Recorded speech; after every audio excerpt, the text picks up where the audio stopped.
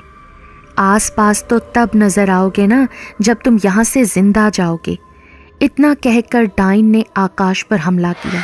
आकाश ने डाइन के बाल पकड़ लिए। मुस्कान, तुम भागो यहाँ से, तुम भी साथ चलो आकाश, मैं तुम्हें अकेला छोड़कर नहीं जाऊंगी। नहीं मुस्कान, तुम भागो यहाँ से, तुम्हें मेरी कसम मुस्कान, जल्दी से भागो यहाँ से। आकाश डाइन के बाल खींचने लगा।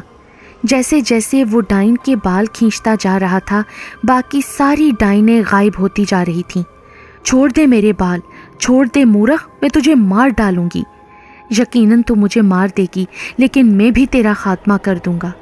डाइन गुस्से में आकाश को दीवारों पर पटकने लगी, लेकिन आकाश ने डाइन के बालों को पूरी ताकत से पकड़ रखा था। ओए बदबख्त, छोड़ दे मुझे। नहीं छोड़ूंगा, मैं तुझे नहीं छोड़ूंगा। डाइन आकाश को यहाँ वहाँ पटक रही थी और फिर आकाश ज़मीन पर गिरा। उसके हाथ में लालटेन आ गई। उसने फौरन लालटेन का कांच तोड़कर डाइन के बालों की तरफ फेंककर उसके बालों में आग लगा दी। डाइन के बालों में आग लगते ही डाइन चीखने और चिल्लाने लगी। यकायक डाइन के वजूद को पूरी तरह आग ने अपनी लपेट में ले लिया। डाइन के जलने के साथ ही पूरी हवेली भी जलने लगी। आकाश जैसे तैसे हवेली से बाहर निकला। मुस्कान हवेली के बाहर खड़ी रो रही थी। आकाश को जिंदा देखकर उसके चेहरे पर थोड़ा सुकून नजर आया। दोनों भागकर जल्दी से एक दूसरे के साथ लिपट गए।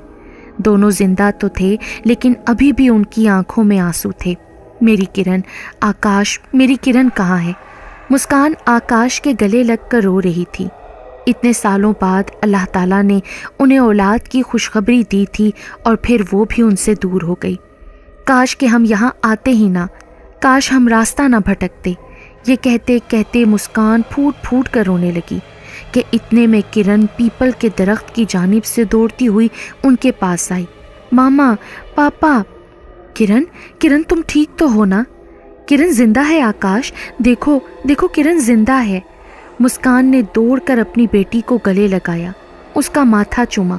ऊपर वाले का लाख लाख शुक्र है कि तू बच गई किरण। लेकिन कैसे? तुम थी कहाँ बेटा? मामा पापा, वो पेड़ मुझे दबा रहा था, मेरी सांसें रुकने लगीं।